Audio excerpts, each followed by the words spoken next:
just what do you remember of that morning pre-flight?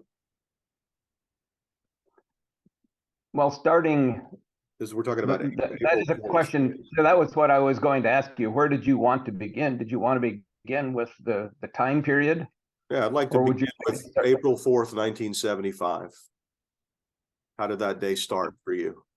We don't need to go through the whole crash story right now, but I just want to know how that day started for you. In the middle of the night, unbeknownst to me, the president had decided that he wanted to take Amerasians out of the Vietnam. And so he got on TV and he said, and I'll read it to you, "I have directed that C-5 aircraft and other aircraft especially equipped to care for orphans during the flight be sent to Saigon and for evacuation flights to begin within the next 36 to 48 hours. And guess who was the next pinball in the pinball machine? That would be me. And so I didn't know any of this, of course, and I was alerted for my mission, and they told me that I would be taking the howitzers that I was carrying in because they really needed them desperately, and that despite the threat of the SA-7 missile, they thought it was important enough that we go ahead and take them in, because normally they would transship them on a C-130, a littler airplane, littler target. But no, they said I was going, and so okay, no. One of the nice things about being a captain is that you are invincible and oblivious. So we, the crew, really weren't paying any attention. This is before CNN and all that. We didn't pay any attention to the war effort. It was just something that went on in the background. It had been going on for years, and we just flew the bullets, beans, and whatever, and we would go to Vietnam. And this is just one more time. And so while I was eating breakfast. Where were you eating breakfast? So we got alerted in the morning, and I went down to the base ops, and there's a cafeteria. Right. And where in the we world? all got. Where in the world is this cafeteria? I see. Sorry about that. That's all right. Okay. No. I said it's starting in the middle of a story, so I'm manufacturing here. Yeah, that's good. You're doing great. Yeah. So you were noticed. You said you were notified in the middle of the night. Presumably you were asleep, and they woke you up.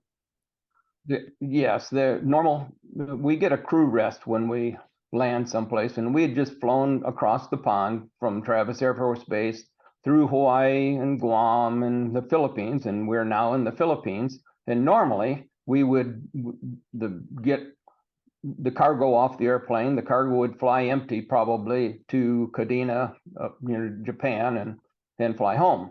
But in this case, they alerted us and said, we want you to take the howitzers, and they're very important. And this is while we're sitting at Clark Air Base. Clark's about 3 hours from Vietnam. So we said, sure. They alerted us at our normal time. It's the middle of the night for us. They used to call it Midnight Air Command for a reason, because it seemed like you were always flying at night. And so we got down. I was eating. There's a infamous hamburger at base ops called a Blitzburger. It's terrible with hot sauce and whatever. But anyway, that's what we're having. And one of the guys came to me and said, 22nd Air Force Command Post wants to talk to you. And I said, why? And I said, well, I don't know, come back and talk to him. So they hauled me back to the command post, and that's when I learned that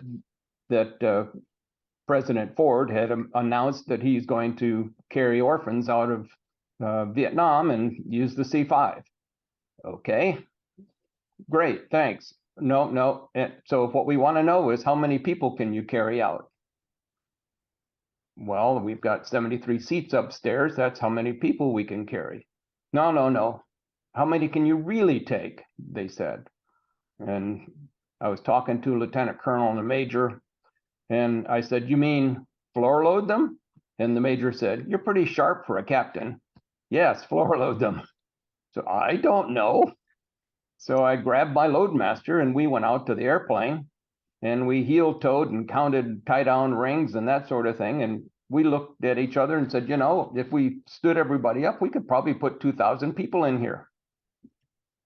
And then we said, no, we're not going to say that. So we said, well, we'll say 1,000 with confidence. So we went back in and told them 1,000. And they said, great. And their children. That was the next shoe to drop.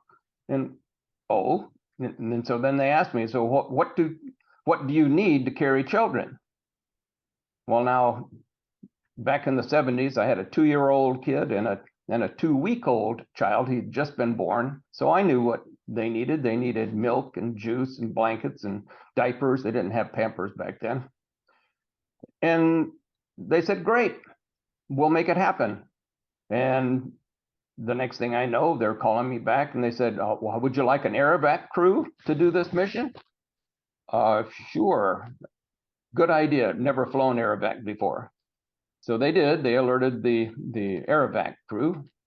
And so we went out to the airplane and we're on the way there. We had a C9 air-evac crew meet me.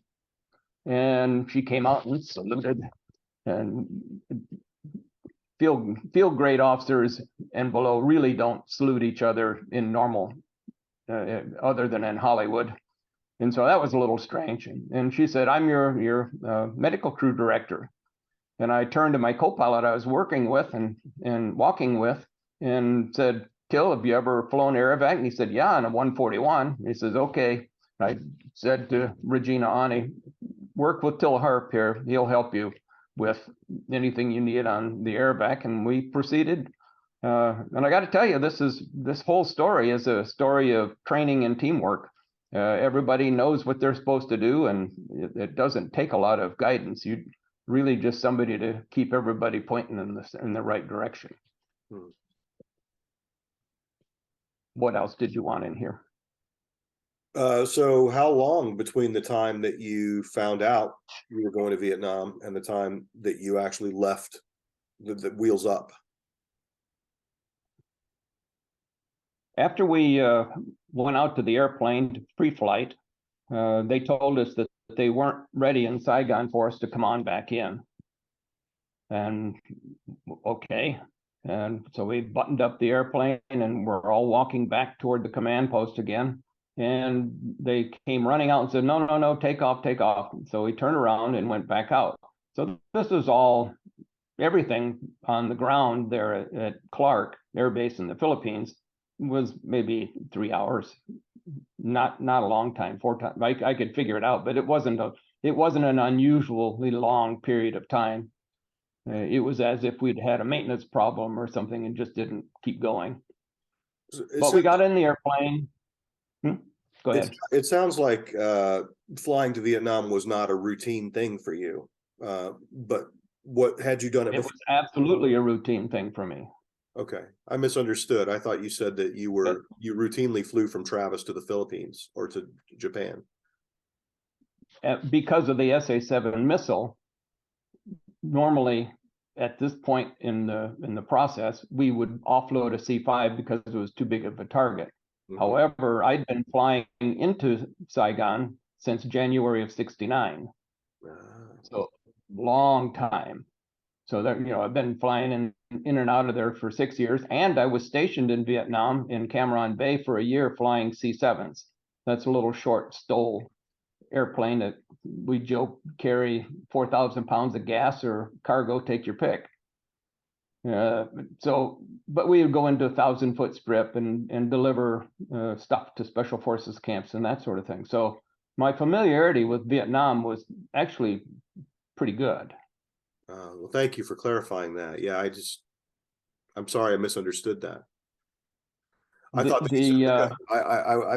I was assuming that because of the SA-7, the risk from that an airplane the size of yours, they wouldn't be sending you there. But it sounds like you've been. That's what they had decided in the last year or two prior to this.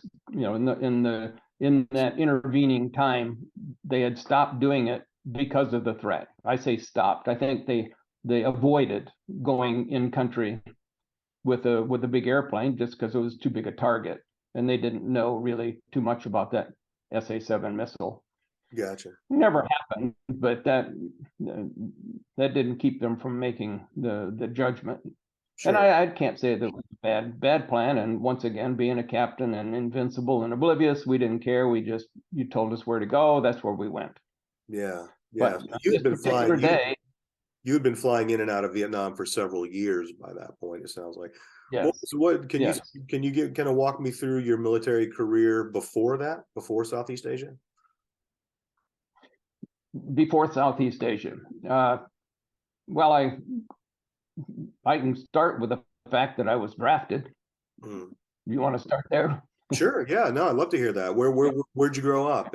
And Okay. So I was at the University of Georgia, and I was chasing my wife to be, and I stuck around for a 5th year. The draft board took a dim view and drafted me. So I got the greetings from the president, and the next thing I know, I went down to Fort McPherson and auditioned to be the flute and piccolo player for the 3rd Army Band, and I was in. And my wife-to-be's father, who had been a scout in the Army in World War II, and subsequently went into the Air Force, into the Air Guard, Georgia Guard. And he said, I know you, I know your personality, and I think that if you have any chance of getting out of the Army and into the Air Force, you should do it, because you're not going to like it and they won't like you. What he was giving me real guidance there. So my wife was in class at the University of Georgia, and I went down to see the local Air Force recruiter. And the recruiter said, "Didn't you start advanced ROTC?" And I said, "Why, yes, I did. But when they changed it from going into the reserves to going into the active, not me, I'm out of here." So he said, "But," and he went over to his file and he said, "But my paperwork is older than theirs. So yes, I can get you out of the Army and into the Air Force, but there are no spots in the band. Would you mind being a pilot?" Of course, that irritates some people who work so hard to get into the Air Force and become a pilot, but it just fell in my lap. So I went to OTS, 90-day wonder, went on. Sorry. Went on. You had some background in aviation. Well, when he said I could be a pilot, I said, "Well, sure, that worked for me because my father was a barnstormer way back when, and so I've got more acro than most people in my mother's stomach." So it was important later in this story that I had my father's training, because he taught me how to do things with minimum equipment to do it with. But anyway, you had flown with your father. He had taught you how to fly prior to this meeting with the Air Force recruiter. Yes. And did the Air Force recruiter have any idea about that? Did he know that you had? He was filling a square. It was serendipity 100% that I showed up that day and he had pilot slots available, and that's what he needed to fill, and I was there. So that was just a convergence of convenience for him. But pilot training, and then off to my first assignment, I flew a C-133, and I got to my first base in January of '69. And when I got there, the first thing they did was take me on an orientation mission, and I flew from Dover Air Force Base in Delaware to Saigon, and that was my first time into Saigon.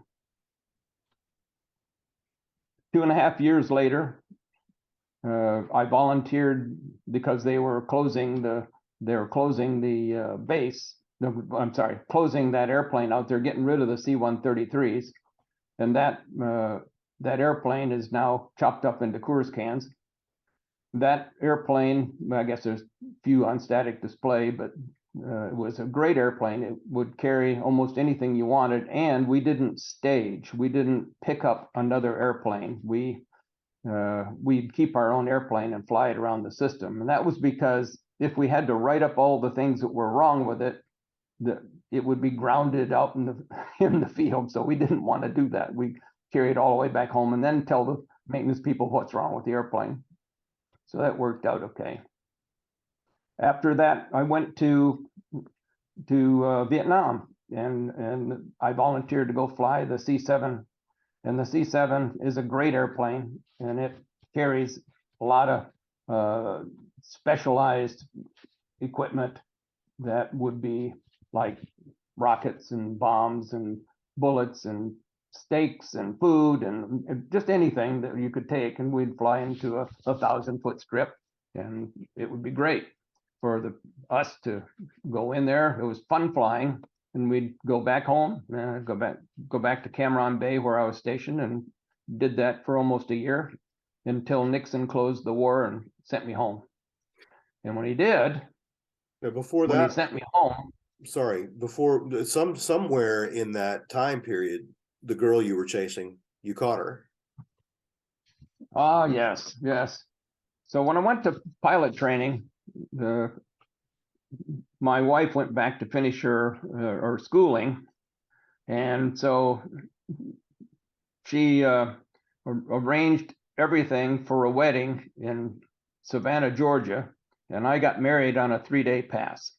So I went home for three days and brought her back, and we lived there for the summer. And then I, much against her complaints, sent her back for her senior year. That's a good thing, because she's cum laude graduate. She's the one with the brains in the family. It's good I have her. Yeah, sometimes you get lucky. I did indeed. All right, so good. So we're back in the Philippines. We're back at Clark. It's 3 hours after you've heard the news that you're going to go to Vietnam and pick up people. So anything interesting happened on the flight from Clark to Saigon? Everything was just absolutely dead normal flying over to Saigon. Again, we didn't realize that there were 5 divisions within 75 miles of Saigon. We just didn't know. And that Da Nang had fallen, and Cam Ranh, where I was stationed previously, had fallen. It was pretty dire straits, but we're just happy as a captain. Well, forgive me, but forgive my ignorance, right? I'm a civilian. I've never served a day in the military, but I cannot wrap my head around the idea that they would tell you to fly into Saigon, but not tell you what was happening there. Well, I'm sure they did. That's kind of like listening to the news out of your left ear and letting it drift right out of your right ear. You don't pay attention to it. You're going to go anyway. Yeah. Okay. So somebody might have said there are 3 divisions of I doubt they would have said. I doubt they would have told me the number of divisions, but they would have. I do remember that they said, if you have any problems, we always got an escape and evasion briefing where not to go. And where not to go was exactly where my C-5 ended up, right there, just north of the runway. So yeah, so we knew that, but we didn't really realize the severity. We didn't realize that the Vietnamese had the Vietnamese army had broken ranks, and they were all running for home to get mama and the kids and try to get away from what was seen as a terrible situation. They just all knew they're going to be imprisoned or killed or worse, and so they're trying to get out. And everybody's seen the pictures, I suppose, of the aircraft that would go out and put one skid on an aircraft carrier, jump out the door, and let the helicopter just fall into the water because there wasn't any place to park it. So the people that had a means to get out of Vietnam were really doing that. And there were trucks and cars that were just stuffed like clown cars, trying to get people from to the coast so they could get on a boat and get away from Vietnam. So it was very dire, but again, we didn't know. This was all happening. There were people who did know, but we didn't know. And you're flying right into that. You're flying right into that mess. Right into it. But so when was the first time? I assume that, at some point as you approached, you probably started to get a sense that things on the ground weren't the way they were, that you had last seen them. And what do you remember seeing or hearing? When did it dawn on you that you were landing in a very different situation in Saigon? Never. We didn't. We went in, we had a job to do. We went in, we landed on we taxied over to the parallel taxiway between the ramp and the runway, left one engine running and offloaded our howitzers. They were very grateful. As far as anything looking abnormal, there was nothing abnormal. Nobody was shelling the base yet or anything like that. So there wasn't anything to see. I should have been clued in. When we went to base ops, there was a guy that was willing to sell me these ceramic Saigon elephants. I don't know if you've ever seen them. They make coffee tables out of them. They were quite the thing in the 70s. They were selling them for 75 cents a piece. So we did come back with a pickup truck load of them, because normally, even back then, they were fairly expensive pieces of stuff. They were getting rid of them because they knew that they weren't going to be able to keep them. But we didn't think about that. We just got them and came back to the airplane. So in the meantime, the fact that you knew you were there to carry 1,000 people out of there, that didn't trigger any spidey sense. Well, yes. I mean, to a degree, it was a surprise to me in the Philippines when they said I'd be taking them out. But I didn't know, for example, that the day before, World Airways, under the cover of darkness and the lights all turned out and forbid by the ambassador to take off, World Airways took out some 57 orphans the night before. But I didn't know that. I mean, but that was all going on. Like I said, I'm sure that I was told. I'm certainly not saying that people weren't being upfront with me. I go back to the invincible and oblivious of what we generally were. So there wasn't any particular, there wasn't a scene risk. It's kind of like when I was flying over there in Vietnam. People were shooting at me all the time. I couldn't see that they were, and they never hit me. So the first few weeks in Vietnam, you look over your shoulder, then you realize that it's not going to be you. Even if something happens, it's probably not going to be something that affects you. So that was okay. So we offloaded the howitzers, and the orphanages didn't quite have everything put together yet. And so they arrived later. They weren't waiting for us when we got there. So we had to wait for them to show up. And then they showed up in school buses that had windows with the bars on them. It almost looked like prison buses. But it was for safety reasons. They came out, and we formed a human chain. We put Pan Am stairs up against the back of the airplane. And we just bucket brigade carried kids up the stairs all the way up into the cargo compartment, and then up the stairs from the cargo compartment, can't talk, from the cargo compartment up to the troop compartment, where we've got those 73 aft facing seats. And what's the range of ages of these kids? Well, the kids ranged from near teenager, not quite, but mostly very young, like 2. I think 2 or 3, it was probably the average age. And so those kids, if we would take little kids and we'd put them 2 to a seat and put a juice or a milk or something and a blanket and pillow and a seat belt, put that right over the 2 kids and go to the next seat. And so for each one of those seats, we had a couple of kids in them.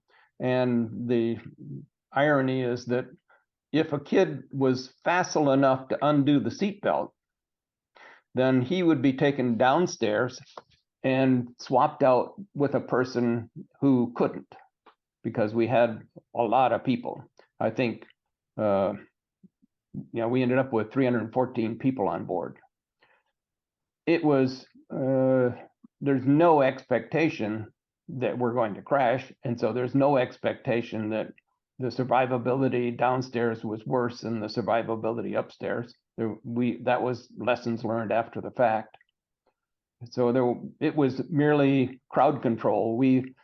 All of the adults that were supervising the kids in the troop compartment, they sat between the seats, on the floor where an adult's legs would be, but the kids were just sitting in the seats. And so you loaded up the troop compartment, and I guess when that was full, then you started putting kids into the cargo. Well, I think it happened both at the same time, because the most comfortable place to sit, not on the floor, was on there's a walkway that goes around on either side of the cargo compartments. Normally, if you've got it full of pallets, you have to have someplace to walk beside the cargo, but those end up being convenient little places to sit. So the older kids, the 10-year-olds and 12-year-old, that kind of age, we put them there in the first place. And that's where the adults were. And I have to say that the politics of the time, nobody knew either. I mean, we just couldn't be less interested in politics.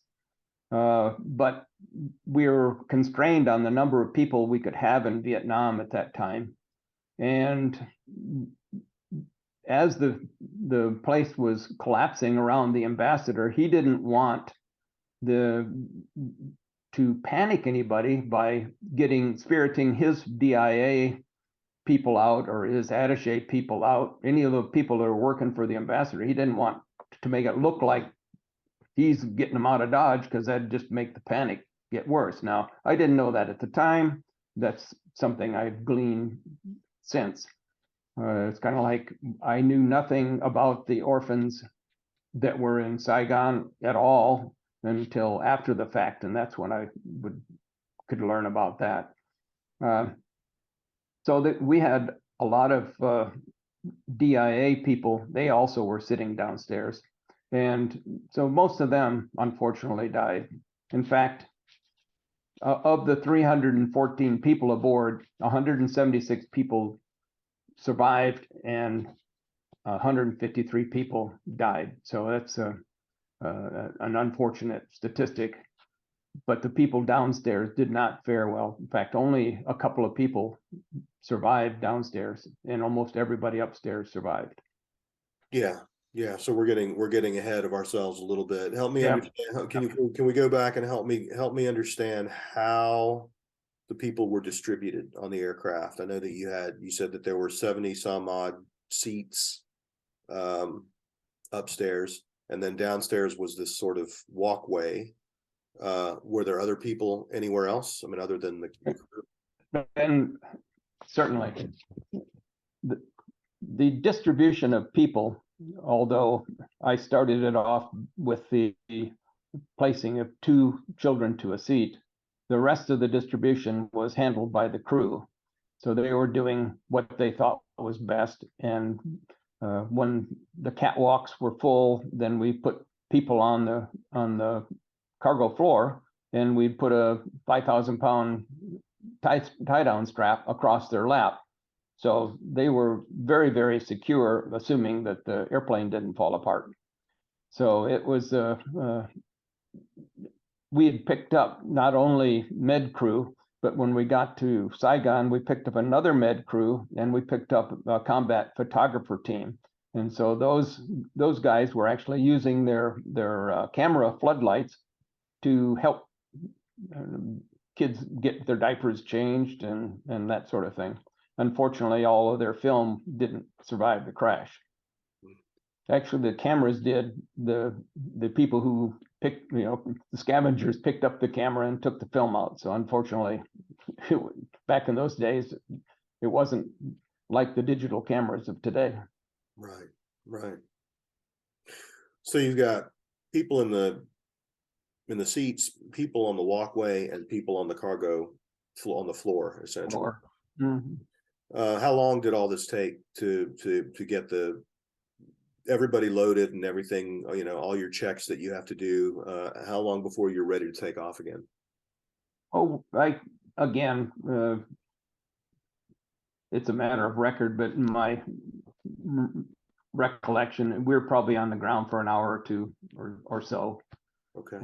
That's all. It wasn't long. I mean, the flight crew, including me, I went in to file, and I came back, and when I came back, by that time the howitzers had been offloaded, and then the orphans showed up, and we loaded them, and we took off. Buttoned up the airplane and took off, and at that point everything was going great. I complimented the crew on the interphone for doing such a great job, and everybody was happy as a clam. They're just all leaving, and so we then continued to talk about almost everything that was about to happen, rapid decompressions and oxygen requirements and all of that kind of stuff. One of the things that occurs all the time in a military aircraft is that the boss, the senior guy, is also an instructor of factual information. So people were saying, well, how high can we go if this happens, and what's all those kinds of things. We discussed a lot of it.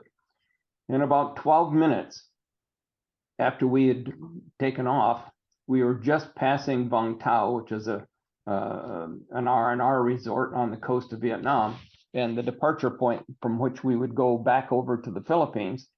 The door locks in the rear ramp overloaded, and when they did, it was kind of like a zipper that you poke a pencil in, and then the rest of the zipper unzips.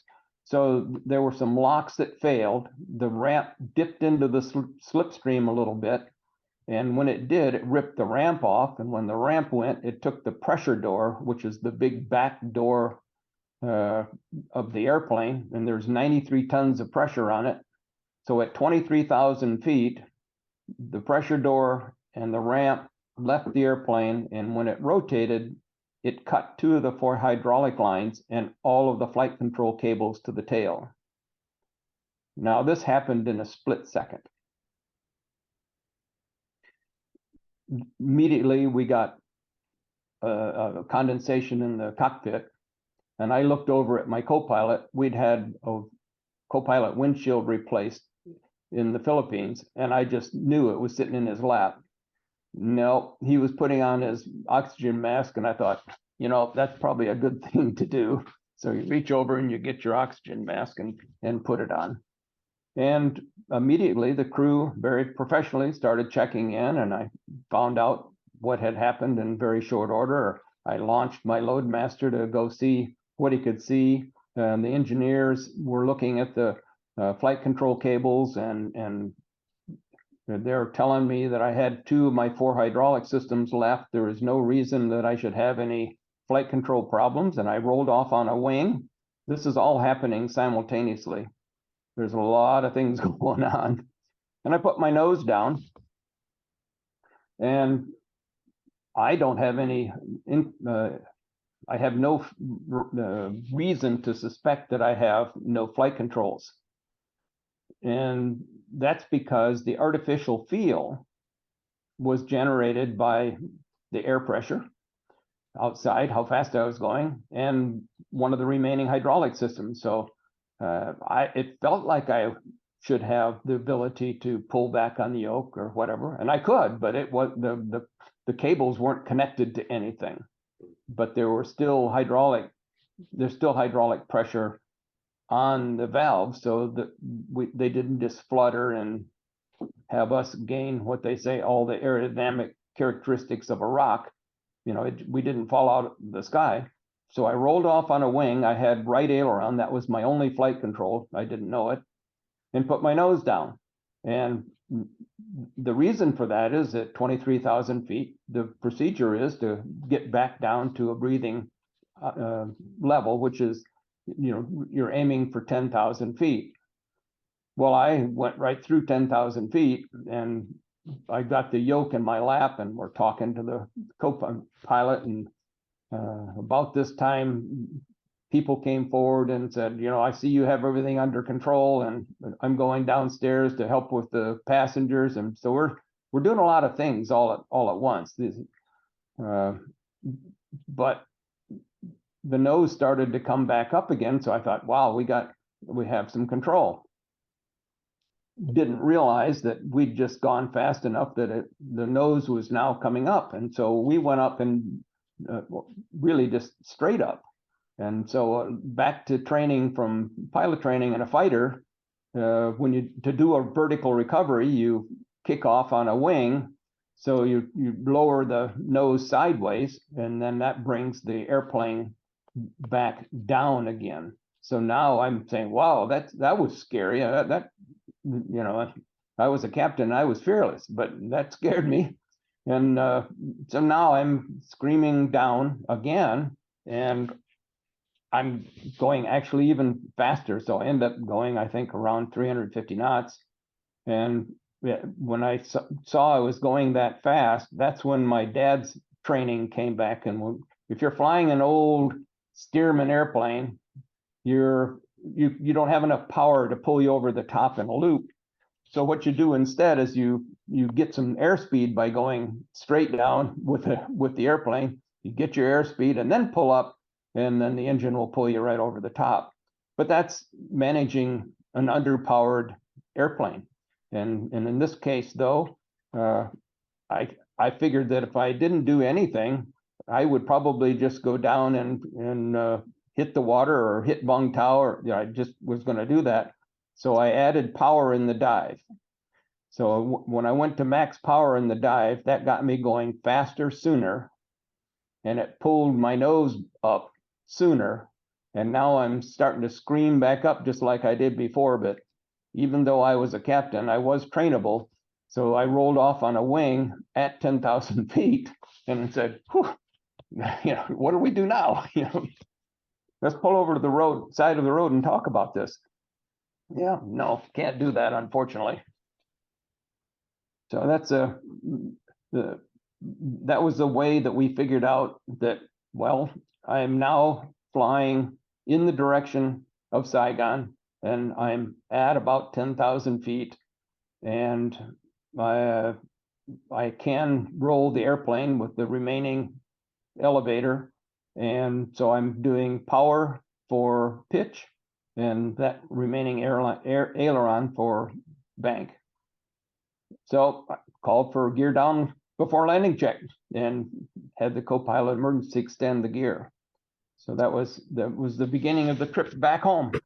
And the navigator asked me if he wanted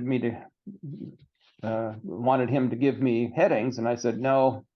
This is my stomping grounds from before. I know where I am. So I just was flying a visual approach back to Saigon, and by then the Americans had all gone from Saigon, and the Vietnamese controller was saying, maintain this heading, maintain this altitude, go around the other direction, because of the wind was such that you would take off to the east and you would land to the east. But we're coming back now. And I told him, no, we're going to land opposite direction traffic. And the guy said, no, you can't do that. And my jump seat, who was managing the radios at that moment, said, would you shut up and listen? We're going to land opposite direction. Get everybody off the field. So I don't know what they ultimately did, because we didn't make it that way. Coming down that chute, we emergency extended the gear. We lost only a couple hundred feet doing that, and no controllability issues. And so I briefed the co-pilot that we would go full ground spoilers and full flaps once we touched down, so that we could have a chance of slowing down. And I began to plan an approach like I would a glider. So once again, my dad taught me how to fly gliders. And so that you have to play your altitude with how far out you turn left or right, coming in at an angle to the final approach. And so everything was going great until I got the nose gear down, and that extra drag, I couldn't add enough power to keep the nose up. And if you think about a wing, which is opposing gravity, when you bank, that wing opposes less gravity, and the vector starts to be to make you turn instead. So that's how in the initial stages, I roll off on a wing, the nose drops, etc. The same thing would happen. And so when I turned my 45 degrees or so, started to, the nose dropped more than I could push the power up to control. So that meant that I had to roll the wings level. And the co-pilot said, "We're taking it straight ahead." And I, absolutely we are. And I'm thinking, John Wayne, it's you and me, John, we're gonna pull this off, and maybe I'll go around and land the regular direction traffic. No. So with the added drag of the gear and the inability to add more power, I ended up pushing the throttles over the top. Now, normally you set the throttles based on the gauges. I was just pushing them all the way up, which was literally pouring raw gas into the engine, which was torching behind us, leading people to believe that we'd been struck by a missile, taken a bad bullet, something, they thought we'd been damaged. But we got toward the ground, and I thought, well, no sense going in like an arrow. I remember saying that to myself, and I pulled the throttles back to idle, and the cushioning of the wings, once you get within one wingspan of the ground, you get the cushioning effect of the air that's trying to escape to the top of the wing, and the same thing that causes wingtip turbulence.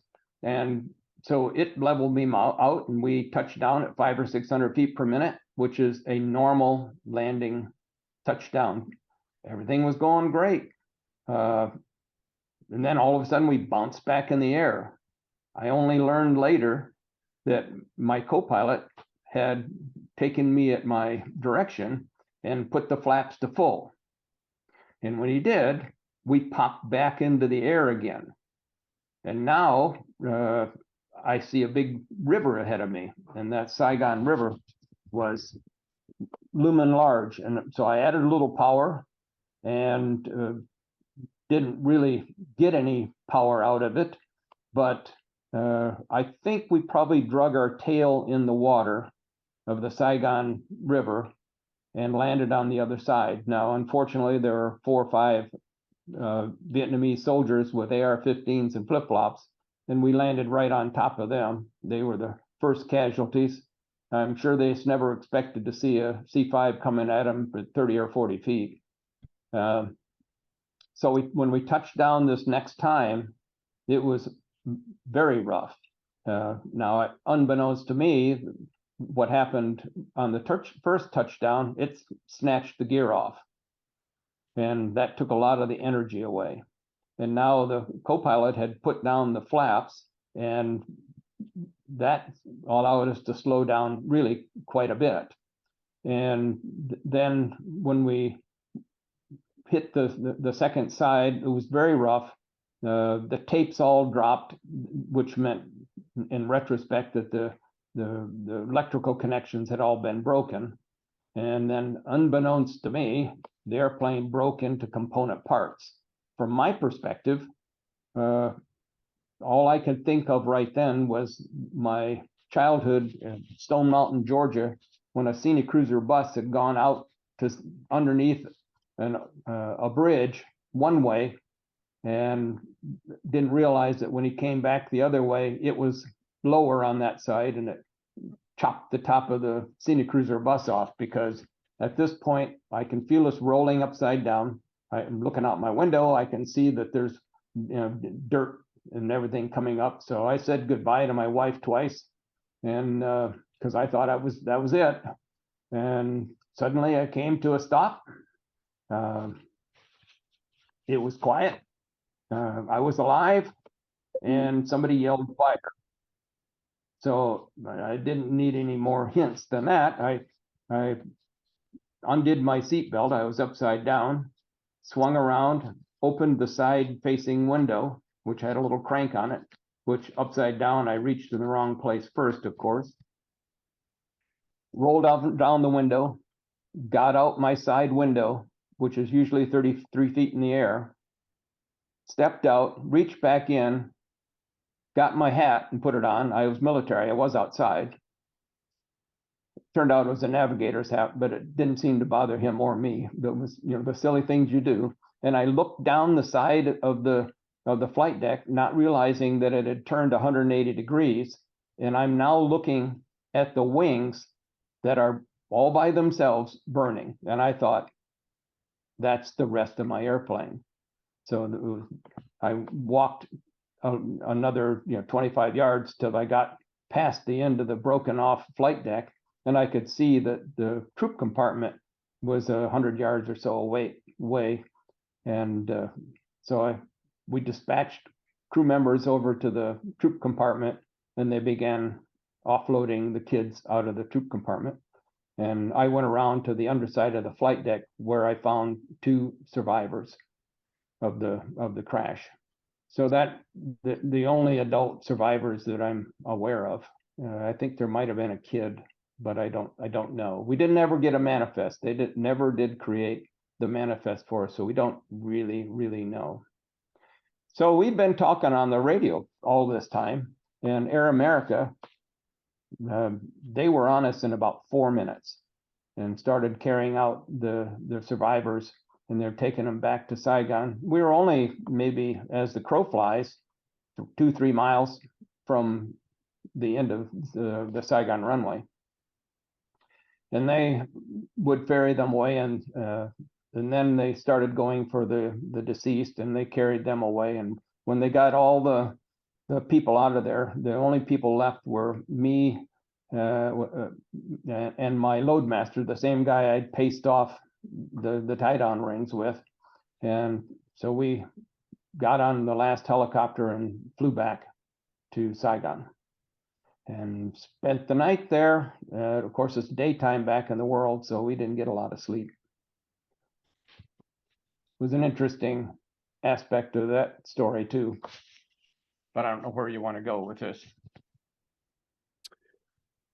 Well, that was a lot. I'm just processing, but what I think one of the questions I have is, when that ramp blew off and took the door with it, and so the interior of the aircraft at that point would have depressurized, right? Suddenly, what would be the experience of the people riding in the cargo area or the troop area?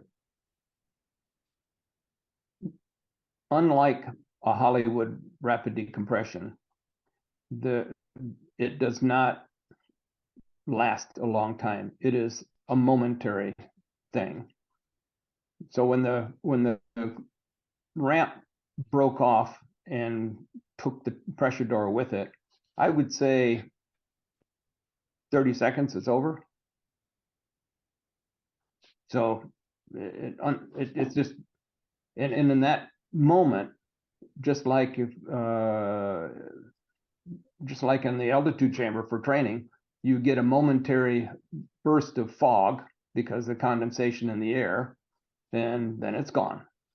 So unfortunately, there was a student engineer standing on the back ramp when it went. So he was the first casualty in the aircraft. And he was ejected with the crash data recorder at the same time in the South China Sea. So they did recover him. What about the temperature inside the plane? I mean, you said you were 23,000 feet. I mean, well, first off, 23,000 feet, if you think about it, you've got free climbers that climb mountains and do that. 18,000 feet is half atmosphere. 10,000 feet is normal breathing atmosphere that's just one of the markers that they put down. That you aim for. Temperature wise, it's a lapse rate, but you're starting with jungle temperatures and going up. So yes, it would be cold up there, but you're not talking about frigid. Sure. I mean, it might be uncomfortable for a minute, but we didn't stay there. I mean, we're back down to 10,000 feet again. Mm-hmm. just Yeah. like anybody else drives across a 10,000-foot mountain in the summertime. Not temperature-wise a problem. So I remember from our first talk, I remember that you sort of bounced across the river. I didn't remember that you had actually touched down on the runway before any of that happened. Not runway. Not runway. Not on the runway. Okay. Not runway. I misunderstood No. that. I thought you were saying that you came. So it is. So the way that I understood it the first time was correct. We came in planning an approach like a glider. I was coming in at about a 45-degree angle to the approach runway heading. And when I tried to turn to the runway heading, I couldn't without the nose dropping too much. And so in order to maintain altitude, I had to roll back wings level again. And when I did, that put me at a 45 passing the end of the runway. Got it. The extended runway line. And so when we actually came to arrest, we were not even a beam the end of the runway yet. I mean, so we had to keep going, and when we did, that was where it put us out. And it was just fallow fields. It's all now built up. I went back a couple of years ago and went out to the scene, and it's all urban now. So it was hard. It's hard to see where anything was. And the Vietnamese, of course, are not proud of this fact that they caused this. So they don't want it honored or revered or remembered or anything. So they don't have a, you are here now. No, they don't. They remember nothing of it on purpose. Yeah, I always just assumed it was because, I mean, we're 220, 230 years old, and I guess getting close to 250. And so, on the scale of our history, these events are significant. But when your culture and your civilization is 5,000 years old, maybe not everything deserves a moment. You know what I mean? Yeah. I just always assumed it was just that it wasn't that they were deliberately trying to, not remember things. It was just that on the scale of their history, these things seem less significant. Perhaps. But my trip back, I actually took a Mekong River trip, and it was very interesting. And I learned on that in 77, this was 1975, in 1977, Vietnam liberated Cambodia. That never really bubbled to people's consciousness back in the States. So it's an interesting part of their history too. Yeah. So, yeah. But they don't. They on that same hand, they do not celebrate the fact that we were trying to take people out of their country. So Right. they see differently than we do. We weren't saving them. We were spiriting them off. So different perspective. Yeah. So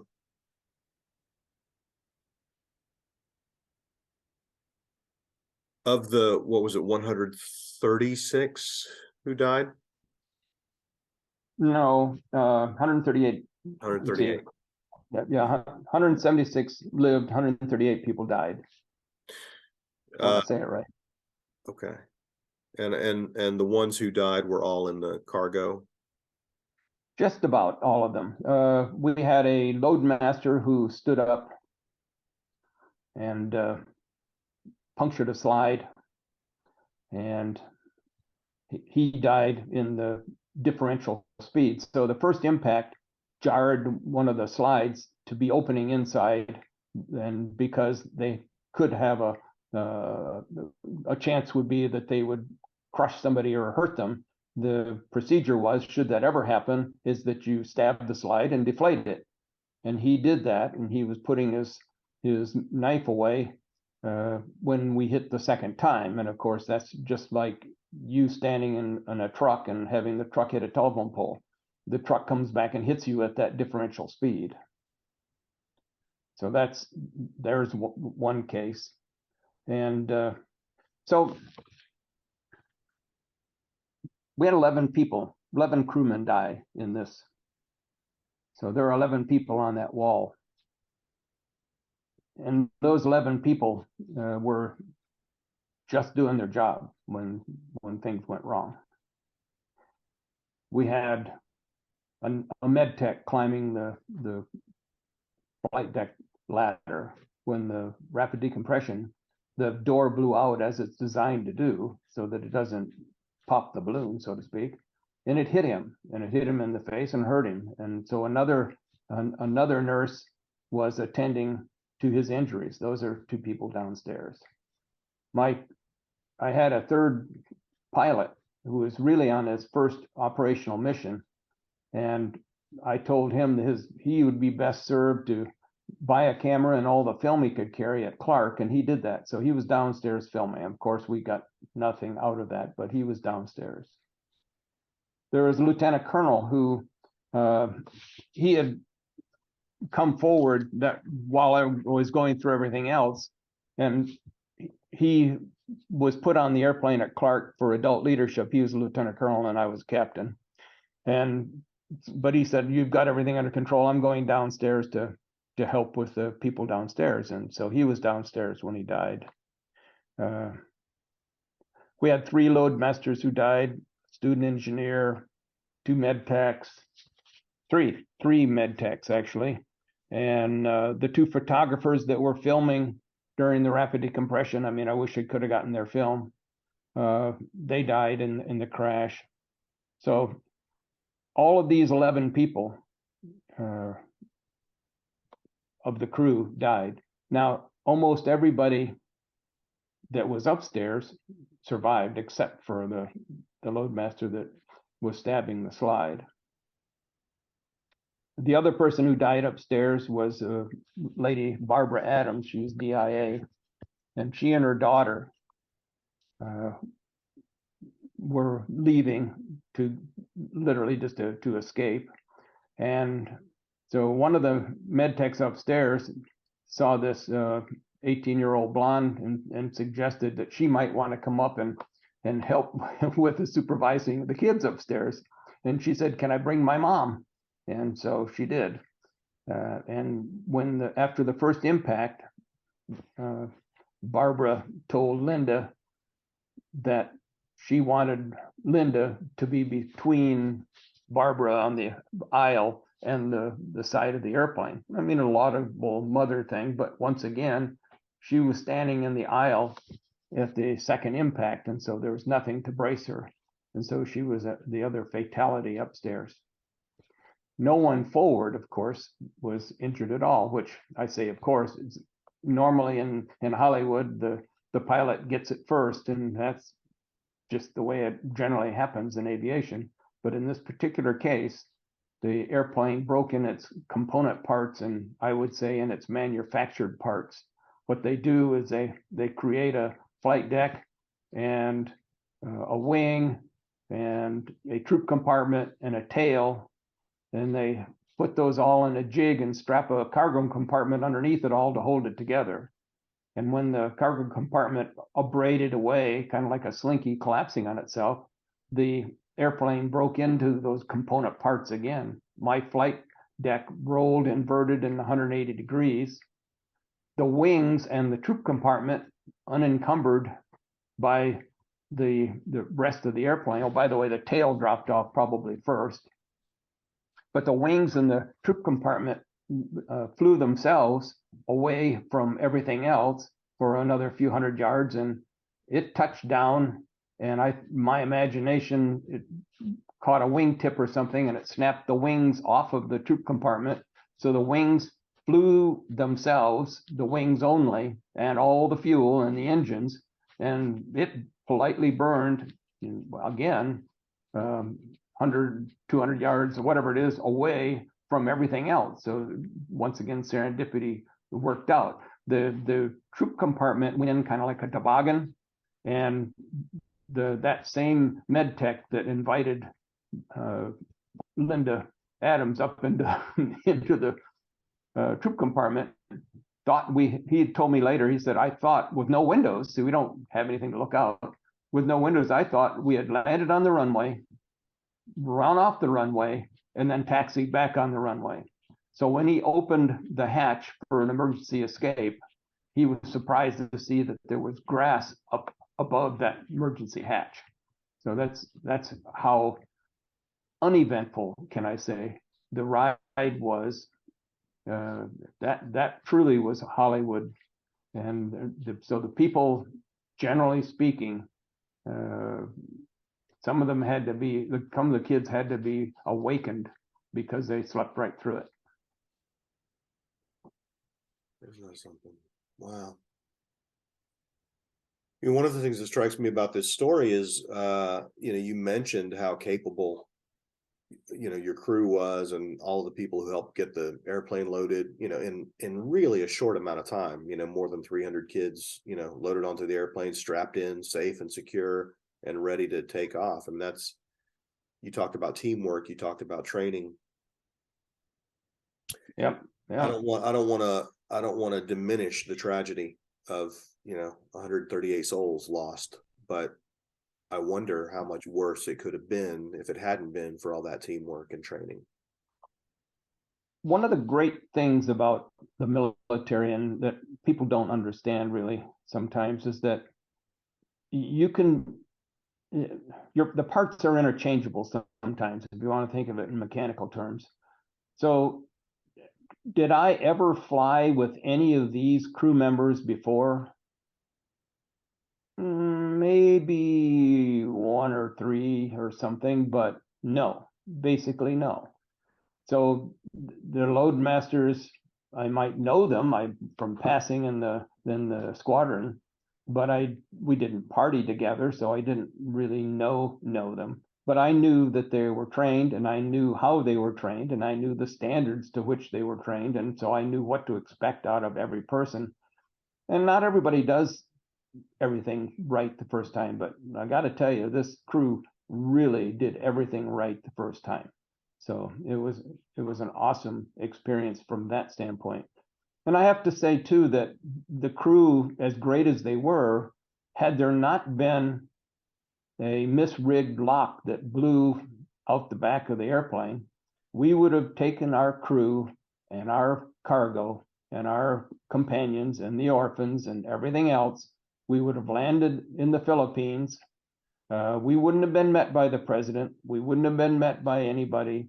They would have been taken off, put in the gymnasium, taken care of, because by that time, the military had already established the procedures for taking care of what had started. Once again, nothing that I had any control over. And they would have put us into crew rest. I would have had another Blitzburger the next morning and been off to Kadena. You know, it would have been another day in paradise. It just would have been another day. Yeah. But no, we had the rapid decompression, and that showed the greatness of the teamwork and the training that these guys had. Can you explain a little bit more in lay terms the cause? You said you had a misrigged, I don't even remember what you called them. They're locks. So 48 years ago, we're talking about now, during the fall of Saigon, that was largely ignored by the crew, an airplane went to Warner Robins, happened to be this airplane that crashed, but the airplane went to Warner Robins and picked up a load of howitzers. It came back to Travis, never opening those locks until Saigon. I picked up the airplane because it, you know, Pony Express style, the airplane further went on from Travis Air Force Base in California to Hawaii, and that's when I picked it up. So at Travis Air Force Base, at some stage, I don't really know, I should know, but I don't know whether it was before it left for Warner Robins or when it came back. But I think it's when it came back from Warner Robins, they had removed the lock mechanism and put it back on. And the tech order didn't say you had to re-rig and remeasure. So if you can imagine, you've got a dozen locks. It's like the old 12 guys can pick up a very heavy tree trunk. You take 3 guys off the end and you can't hold that tree trunk up anymore. The locks do the same thing. So each lock has to support its share of the load all the way around. But in this particular case, when those locks were put back on, just a little bit tighter than the others, then at 23,000 feet, 93 tons of pressure on the door, the lock says, well, I can't hold this myself. Boom, break. The next one says, well, me neither. Break.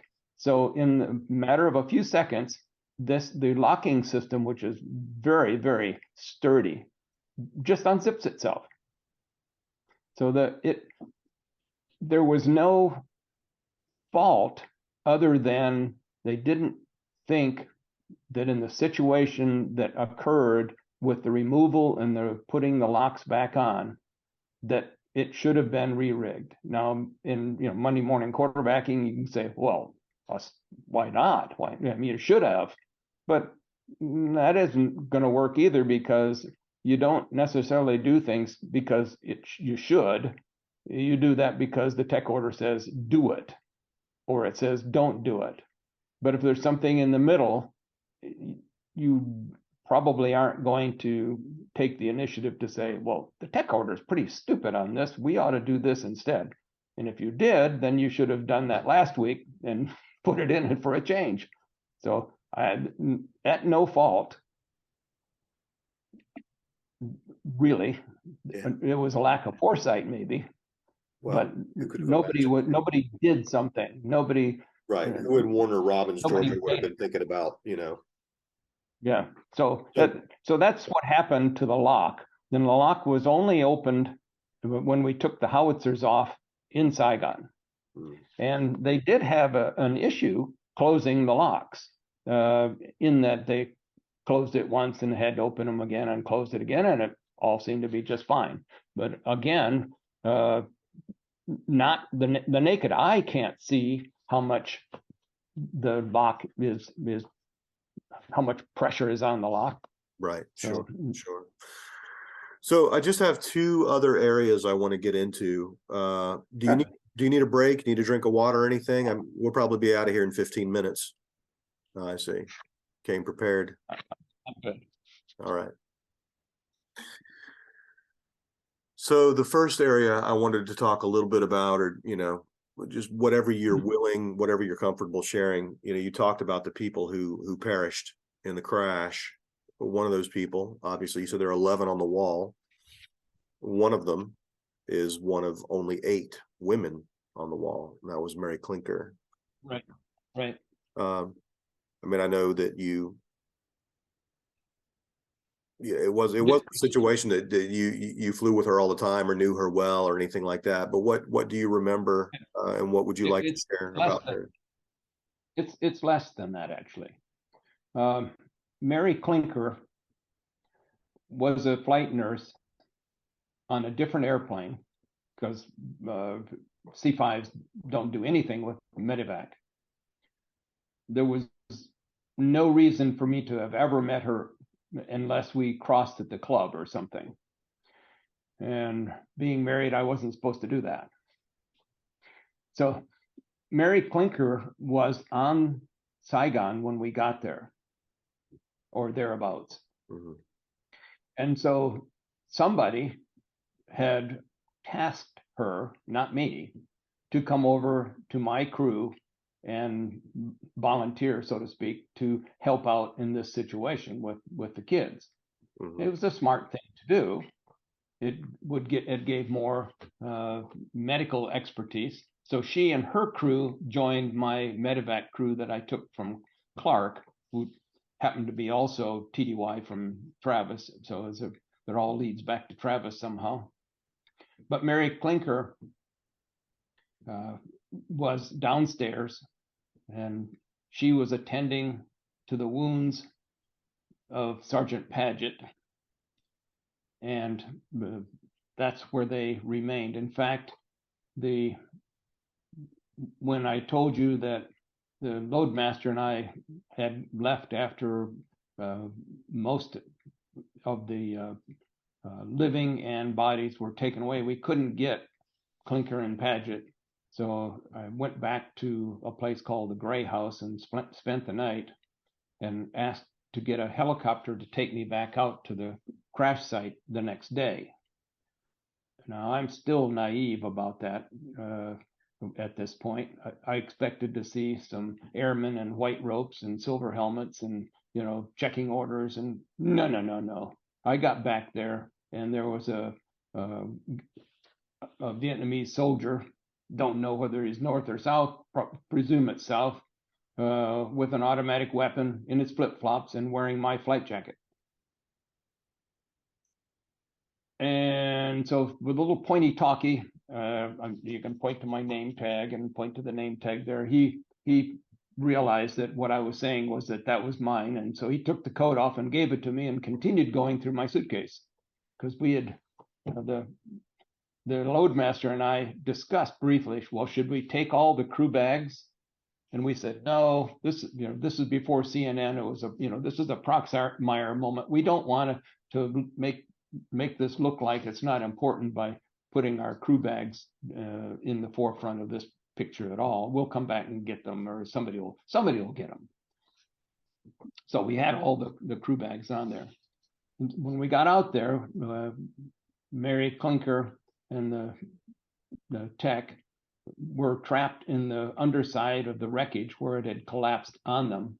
So we got some tie-down chains from the cargo area and a bunch of Vietnamese that were out there.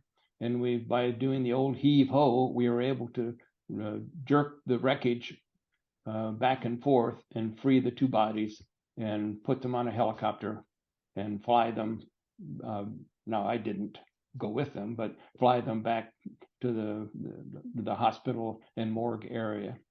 So that's how we got Mary Clinker out. So you hadn't mentioned Sergeant Paget's name before. How was he injured? What injuries was she attending to? It was a he. Right, but Mary Clinker was a she. Yes. So this is what I wrote once before. Would you like me to read it? It's comprehensive. It said, nobody realized it until later that student flight engineer Sergeant Donald Dion, using an interphone cord, had been standing on the ramp near the troop compartment ladder, monitoring the passengers and their bags. MedTech Sergeant Michael Paget had been climbing the flight deck ladder and was struck by the breakaway flight deck door. Flight nurse Captain Mary Clinker, forward of the crew entry ladder, attended to Paget's injuries, while the Air Force Audiovisual Service photographers Joe Castro and Kenneth Nance used their light bars to illuminate and film the evolving tragedy. Tech Sergeant Denning Johnson continued to reassure and care for the passengers in the cargo compartment. From the relief crew compartment behind the flight deck, MAC Mission Observer Lieutenant Colonel William Willis said he would go downstairs to assist passengers and crew. Co-pilot Captain Edgar Melton, on his second C-5 trip, who that morning at Clark Air Base bought a camera and all the film he could carry, continued to document the human drama as events unfolded. The calm demeanor of Loadmaster Master Sergeant Wendell Payne and Tech Sergeant Felizardo Aguilan, while administering oxygen and attending to the refugees in the cargo compartment, contributed to their reporting that most passengers were imploring them to continue to the Philippines rather than to return to Saigon. Tech Sergeant William Parker, caring for the orphans in the troop compartment, stood up in the aisle after the first impact to successfully puncture inflating emergency slide 4 right, only to become a second impact casualty. He died later of his injuries. In fact, all of those true heroes died 46 years ago this April, trying to give hundreds a better chance. Thank you, bud. I think the last area that I want to get into is the community of survivors and what you've done to help them find each other. I want to talk a little bit about your Facebook group and reunions, that sort of thing. What would you like listeners to know about the survivors of that crash? It was an interesting journey from their lives being spread across the globe. They didn't just come to the U.S. Some went to Sweden, Germany, France, Australia. So they went many, many places. But most of them were very young and they had no memory of Vietnam. And so they grew up as Swedes, Germans, Americans, whatever. Just they had a different origin story. So that went along and I could kind of identify with them because my son, I had a 2-year-old. Oh boy. Sorry. So I could identify with these kids because I had a 2-year-old son myself at the time and a 2-week-old. So I knew what they were going through. And as they got older, they loved their adopted families as much as any would, but they began to get interested in, well, where did I come from? What's the real story here? Do I have relatives back in Saigon? Is my family still there? Is my mother still alive?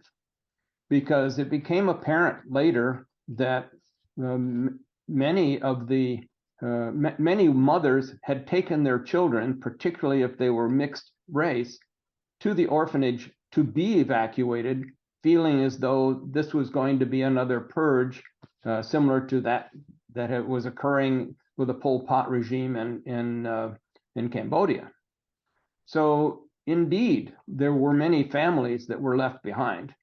So then it became a quest for many to go back and find their roots. And there's some incredibly interesting stories. At one reunion, one of the kids said that he went back and he figured out where his original village was. And so he went back and he heard that maybe his mother could be, those kinds of things. And so he shows up in the middle of no place and the crowd parts and the kid walks up to this woman sitting on the step and makes him bow down, and she parts his hair. This is my son. She had tattooed the top of his head. Should he ever show up again, she'd know. Unbelievable. Yep. So that's kind of the journey maybe of all of the Operation Babylift kids. I'm talking about the community that you've created around the crash survivors specifically. So to when Facebook came online, I decided to create a group that was specifically for the survivors of the crash and those interested and those who had lost. I mean, you've got kids whose they weren't there then, but their mother, say, was a DIA employee who died, or father, or whatever. So those people just want to go back and find out anything that they can. And so I created the group, and it was very active for a long time. And people would ask questions. Well, what about this and what about that? For the most part, I would have to beg off on any of the orphanage questions, but it didn't take long for Sister Mary to do whatever she did, and she would come online and explain, well, in the orphanage, that this would have been the situation, or yes, I remember you. And so there is a great repartee going behind the scenes. Now I could tell them about flying the airplane. I was the driver, but I had no input into the mission. Sure. The mission, okay, if I were carrying a piece of equipment, I don't know anything about the manufacturer of the equipment. If I'm carrying people, I don't know their backstory at all. So Sure. what I know of the adoptees, and they do prefer adoptee to orphans, which I can understand. That they forgot what I was going to say. Yeah, It's okay. I What was I think saying? what I'm trying to get at here is, well, let me ask this another way. This might be a good way into it. You said that a lot of the kids on the flight, maybe the average age was around 2 or 3. I think that's probably pre-memory for most people. And yet your Facebook community has a lot of members who were kids on that flight, who survived that flight. So I guess my question is, how did they find out? How do they know they were on that flight? You said there was no manifest. Some of it's subjective, and some of it is coming from the people who ran the orphanages. They remembered, and they would put things out. I do not have a list. To this day, I mean, at first, when somebody said they were on the flight, I would write that down, so just to keep it myself. Then I think my list is very flawed, because some people want to think that they were on the first flight. They don't know. Mhm. Or there's just no way for me to corroborate that yes you were, or no you weren't. You were just one more. There was a People magazine picture. I don't know where they got it. I've got the same one with the kids in the seats. I don't remember letting anybody go up and take a picture, but there is one picture, and I would say at least a half a dozen or more of the adoptees say, well, yeah, that's me on the second from the left, and that sort of thing. But I don't know, can't Sure. tell. There's like no event that significant, right? That unusual is without controversy. And just in doing my research, I don't know why I'm still surprised, right? At my age, I should know. There's always going to be somebody who takes a negative view. But I was surprised to find out that there were some criticisms of Operation Babylift, namely that some of those kids in those orphanages in Vietnam may not have been given up permanently by their parents. It may have been a case that the parents had planned on coming back to get them, and it may have even been the case that those parents visited them regularly in the interim. So, there's some criticism that the kids in the orphanages were not all really orphans in the sense that we think of, right? In terms of having no parents, or no parents who care about them. Another criticism I read was that, it seemed awfully, the Ford administration seemed awfully opportunistic about it in terms of using it as a tool to drive more support for the war, right? To turn American sympathies in favor of, why we were there, that we were helping people, to not support sentiment, to turn American sentiment about the war. And you don't have to respond to any of that, but you are welcome to. Yeah, it's an easy response. It's a big shrug on my shoulder. I don't know anything firsthand, but I do know that I believe that the reason for the airlift, it was precipitated by pistol packing Ed Daly from World Airways, who took those first 57 children out against the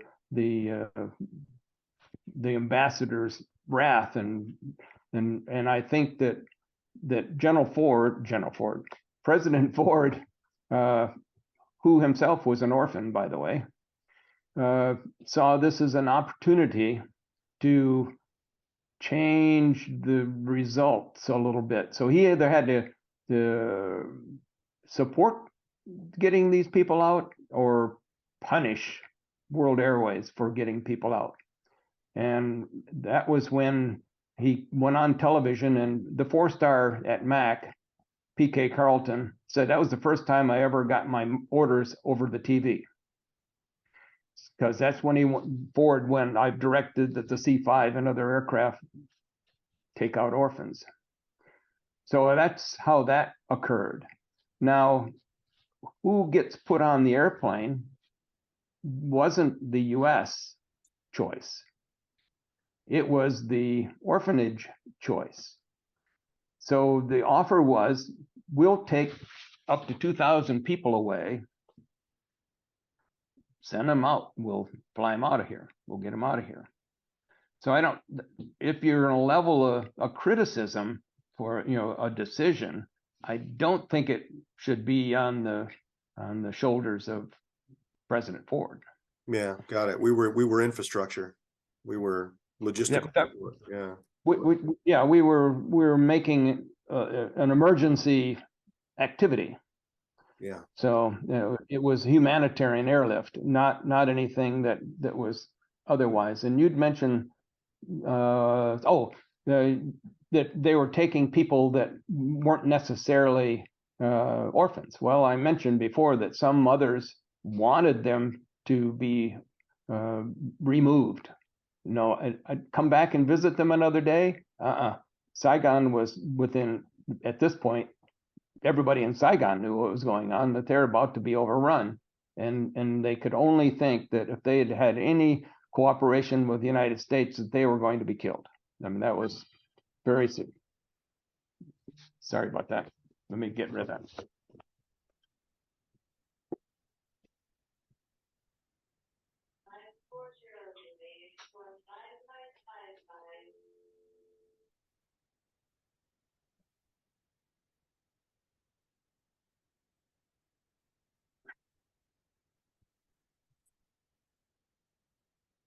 Nobody here to intercept those. Yeah.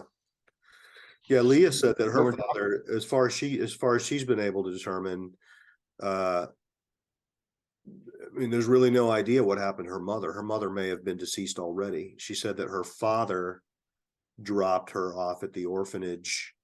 Her birth father dropped her off at the orphanage in a South Vietnamese soldier's uniform. So he probably, I mean, and this would have been, around the time that it was clear that we were pulling out and the North Vietnamese were going to take over the country. And if he had fought in the South Vietnamese army and had no wife, no one else to take care of this daughter, well, we're speculating, right? But what we do know, or what we think we know, is that it was a man in a uniform who handed her over to the sisters at the orphanage. It's going to be very tough for her to figure these things out. If there are no records that she can access, then no, it was the people in the orphanage who told her that you were dropped off. I failed. Oh boy.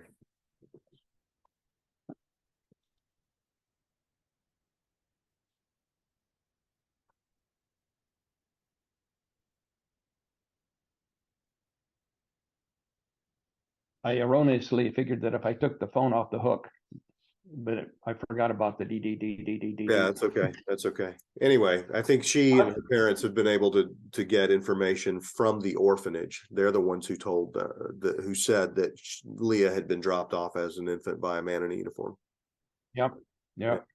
Well, so good luck on that. Now, just trying to imagine all the different circumstances. You know what I mean? How difficult that must have been for people, to hand their children over because they knew. Yeah. Well, the other thing that we were talking about, kids going back. One kid found his family and went back and stayed in their house. And he said, as he's lying there on the mat, looking at the straw roof that was incomplete, And while he was glad to have met his brother and his family, he is so fortunate to have been in a situation where he could, get an airline ticket to go back and see these people. So his circumstances were immeasurably improved. Now, whether that's a good thing or not, that's for the moralist to decide. But that's one case where the kid said, that was the best thing that ever happened to me. And I can now go back and I can actually contribute to my family. I can help them. But that's kind of a beautiful circle there, isn't it? Yeah. Wow. So that's the way that worked. Well, you've been really, really compelling as a storyteller. You're super articulate, and you're very generous with your time and your energy. And I just want to thank you for just spending any amount of time at all telling the story yet again to me and to our listeners. It is a story worth telling, and it is a period of our history in America that many would like to forget. The negativity surrounding Vietnam is still high in some quarters, but the thing that I really want to get across is that the soldier, the airman, the sailor, the worker bee, he's trying to do what's right for his country, and his country has asked him to do something, in some cases to die. And so that's the story, and not the politics. So it's hard sometimes to divorce the two, but you have to.